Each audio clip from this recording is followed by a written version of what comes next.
taking that experience and in a 20-minute, review, basically I can walk through the thinking process. So I got this email from him. I'll read this out to you for everybody here. Hey, Richard, it's incredible how much I've learned since being introduced to you. One of the most profound insights has been redefining my understanding of wealth. I now see that true wealth isn't just about accumulation. It's about mindset, knowledge, and the ability to pass those on to future generations. The real key to sustaining family wealth across multiple generations lies in equipping one with the skills, the wisdom, and the principles to build upon and preserve it.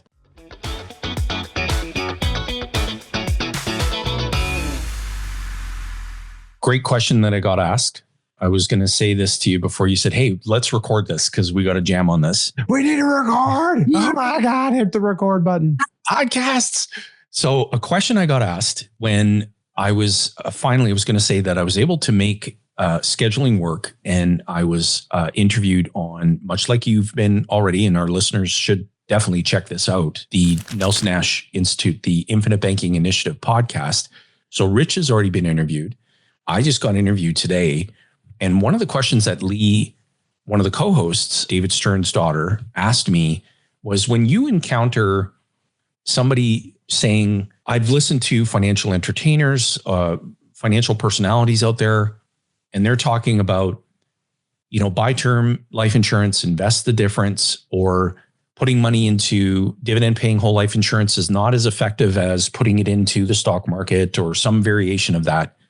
How do you respond to that? So first of all, I thought that was a really good question to ask, given the audience of the podcast. And I had expressed, it's my response is the same. So if a person were to express that, then I would just ask a follow-up question.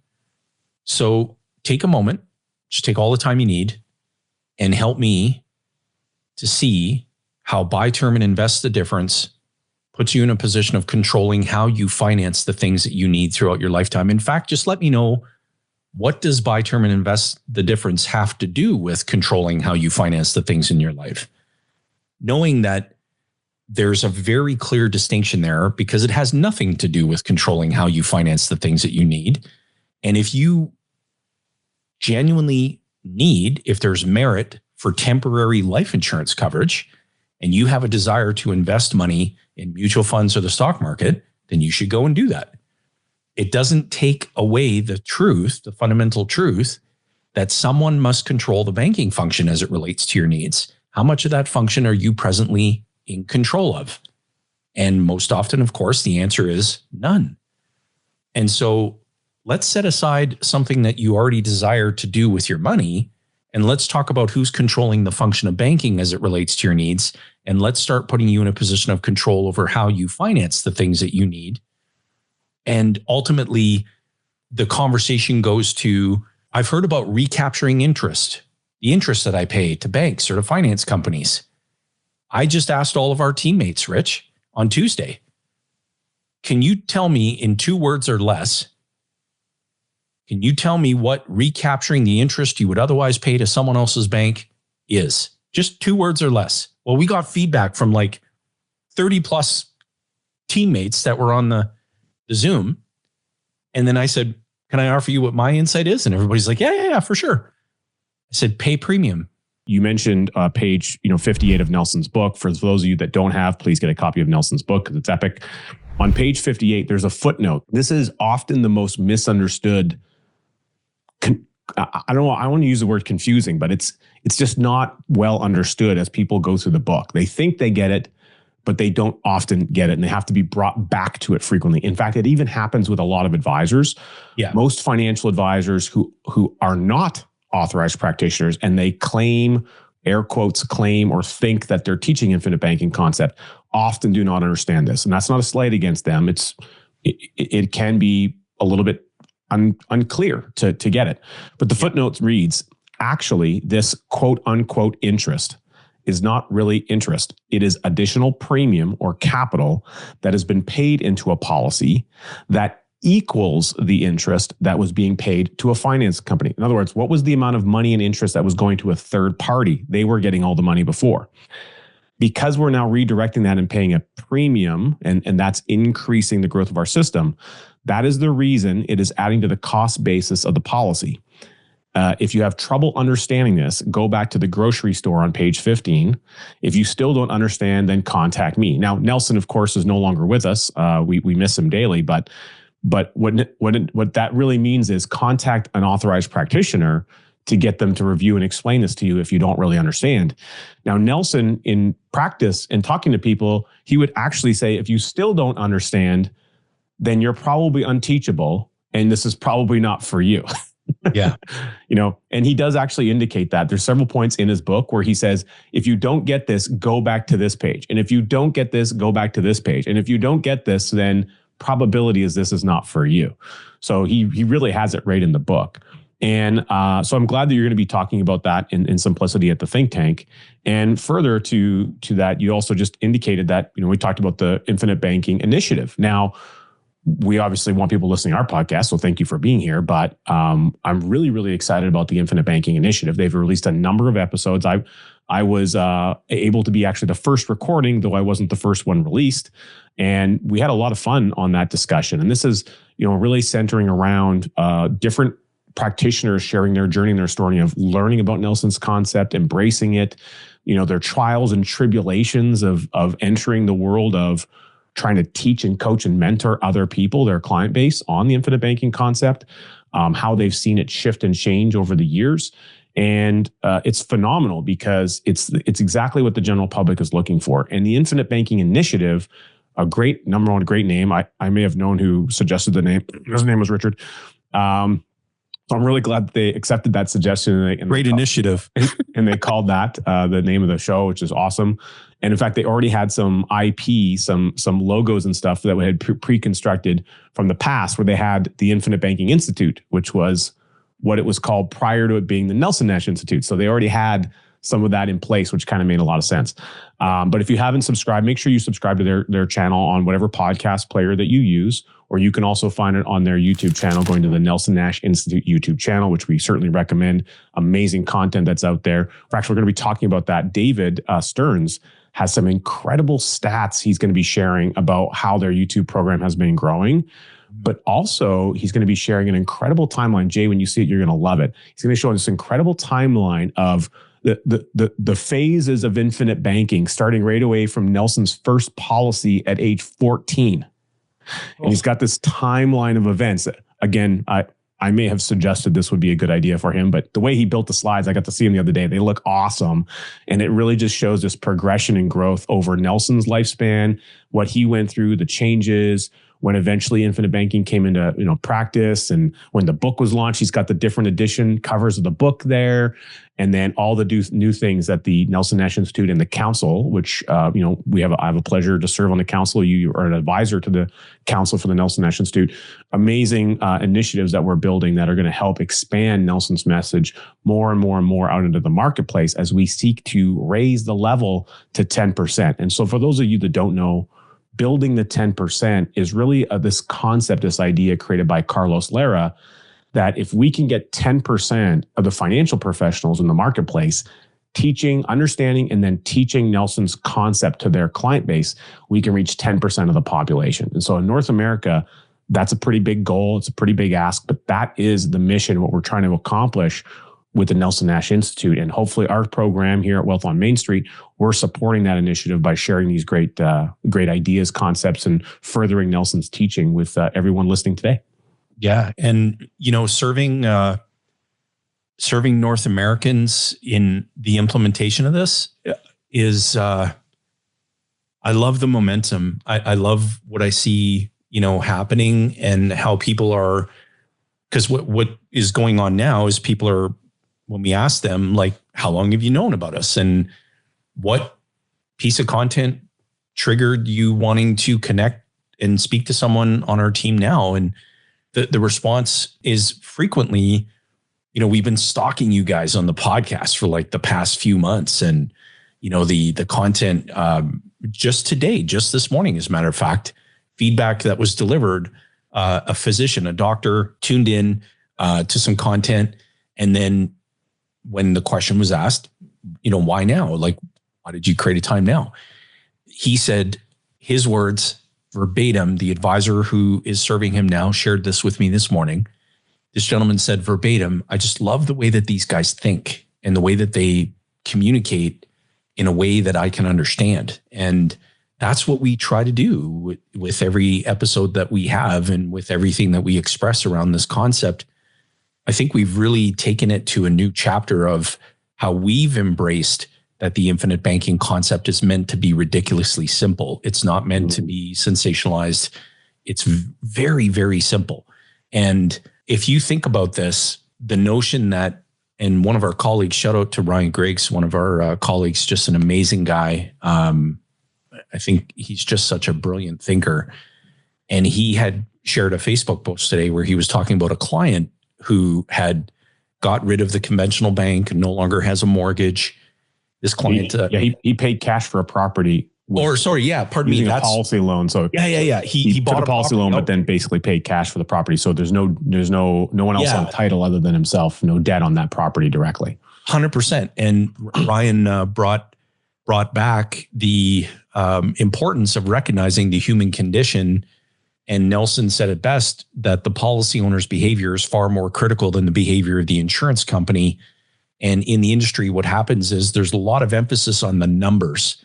But if you truly implement this concept, then it is the the numbers follow the policyholder's behavior, not the other way around.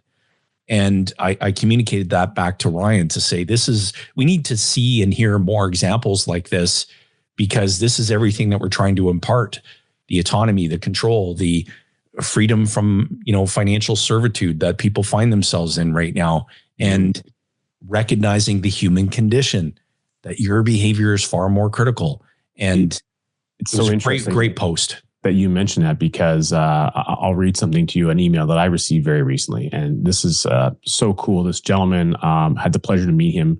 He was actually recommended from one of our colleagues in the States to connect with me, and had a phenomenal conversation. Here's a gentleman who truly has conquered, in my opinion, Parkinson's law. And through our conversation, indicating some of the things that he was already doing through his savings process. He was meticulous. He was consistent. He usually gets a pay raise roughly every year. He automatically already puts that pay raise aside into a separate account to increase his savings bucket. Like that right there, that's Parkinson's law. So there was several points in our conversation where he identified areas where Parkinson's law normally impacts people, and he'd already solved it, and he didn't even realize that he'd solved it. So bringing him back to the connection point in Nelson's book was really helpful. And I sent him a number of our resources. So one of the emails I send out is talks about the power of child policies for people. And in the example I show, it's maybe about an 18-minute video where I walk through actually my own kids' policies, but I take it out over a lifespan, and I talk about the later stages, where my wife and I are in our 70s and our kids are, they're going to be, I don't know, in their 60s or something, or no, sorry, not 60s. They're going to be like in their late 40s, whatever. Yeah. I'm talking about, okay, how can we utilize those policies? And at some point, there's a death benefit from Richard, and that's going to come back and it's going to flow in and have a place to replace policy loans that are outstanding on my kids' policies.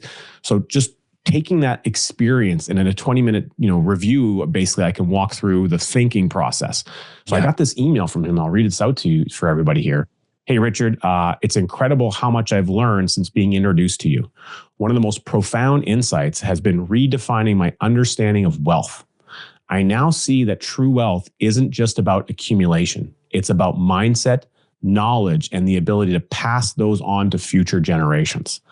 The real key to sustaining family wealth across multiple generations lies in equipping one with the skills, the wisdom, and the principles to build upon and preserve it. Thank you for sharing the videos. I'll have my daughters go through them, and I'm implementing a family coaching session to ensure this knowledge is effectively passed down.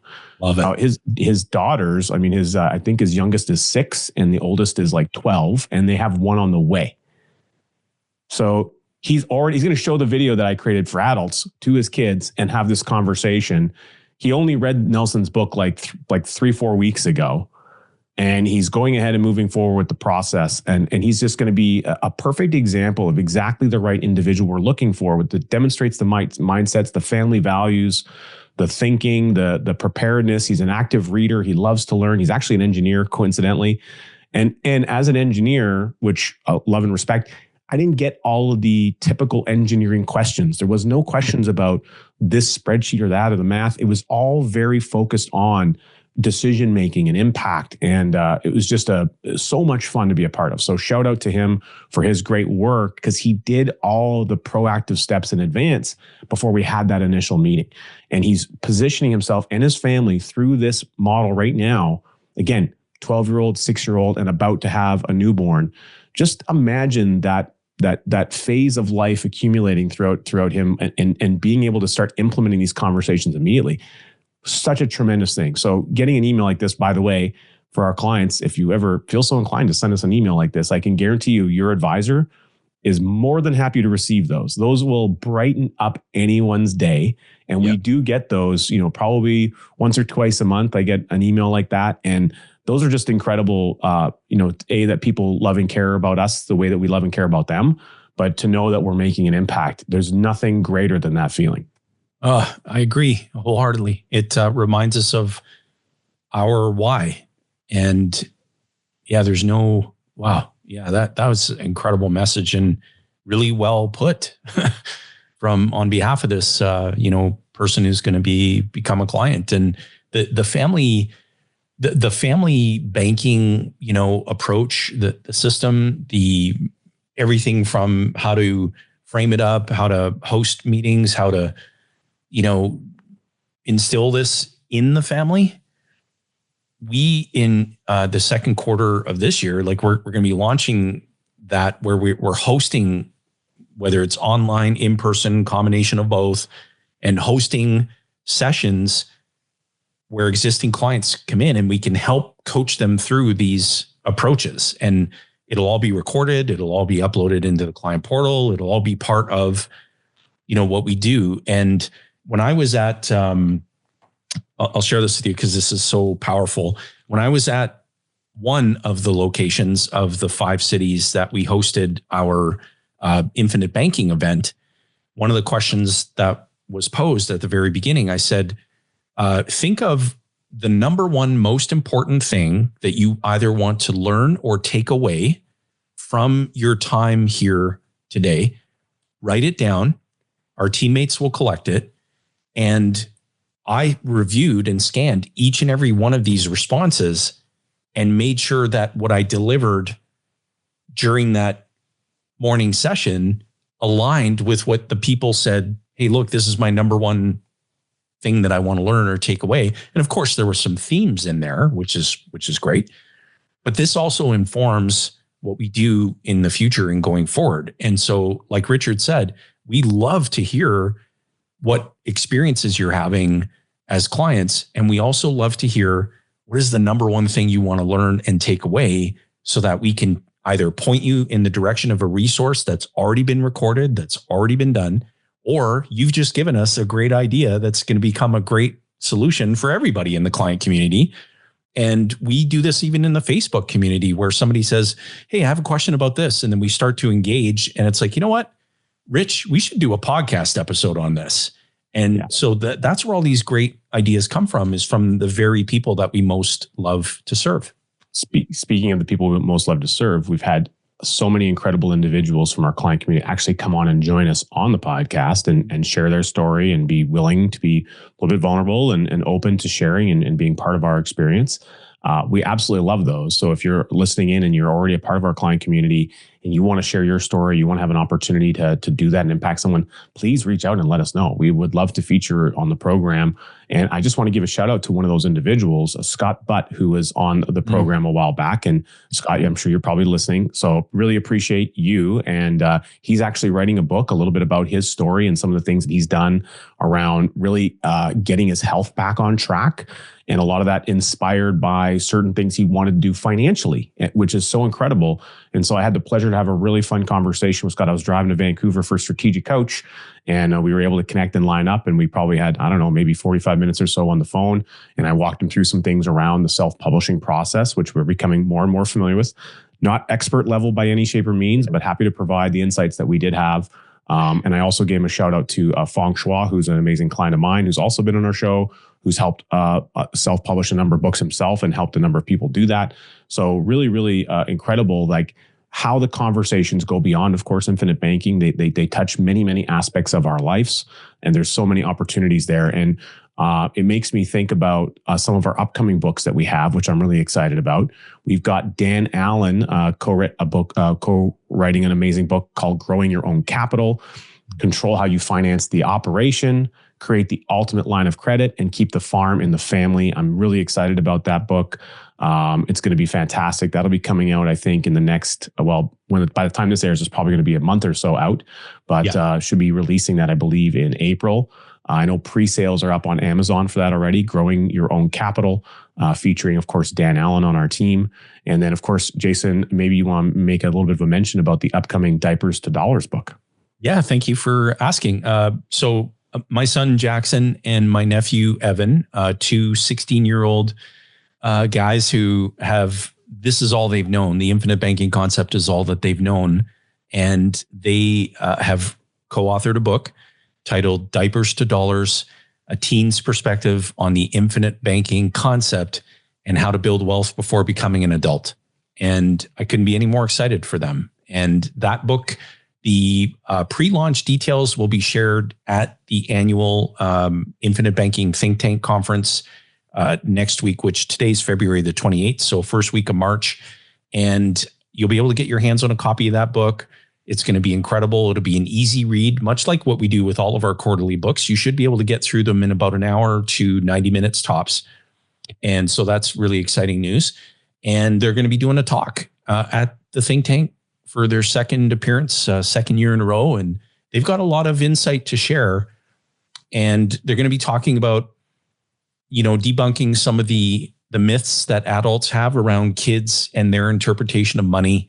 A very simple 3-step guide to introducing this to teenagers and to help them embrace this concept. And then they're going to walk through a number of things that are very applicable to the practitioner community that we think they're going to find really helpful.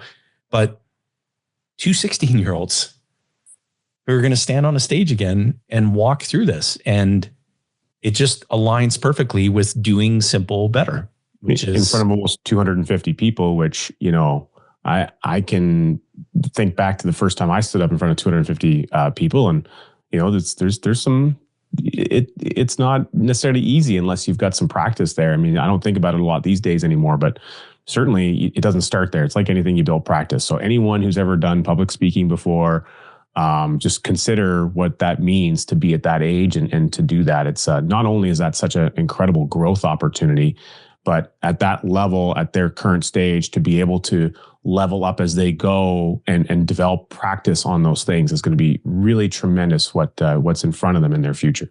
I agree. And we will definitely have them on the show and interview them. It's going to be an exciting time for them. And what I had talked to with them yesterday about is think into your bigger future when you start a family, or if you have a desire to become an authorized infinite banking practitioner. Just look into your bigger future. This is a tool, a valuable resource that you will be able to provide the rest of your lifetime, and to be able to share that with people, to say, hey, you know what? I can appreciate that you're curious how to share this with your 16-year-old. Here's a book that I wrote when I was 16. Hopefully this gives you some helpful insight as to how you can do that. And you could just see them thinking, oh yeah, we didn't think into that bigger future, and we didn't process it that way. So yeah, just super proud of them. And those two will never see a conventional bank for anything other than the convenience of debit. And so what an incredible gift that they have, and they want to share it, with other people. So I'm excited for the release. Amazing. Well, for those of you, of course, watching on YouTube, you'll find that an amazing video just popped up that says, oh my God, I'm incredible information. You should watch me. So go ahead and click that and do what it says and watch that great content. For everyone else on audio, we appreciate you so much, and stay tuned until next week, where we continue to have a ton of fun unpacking these amazing conversations about infinite banking. Love it.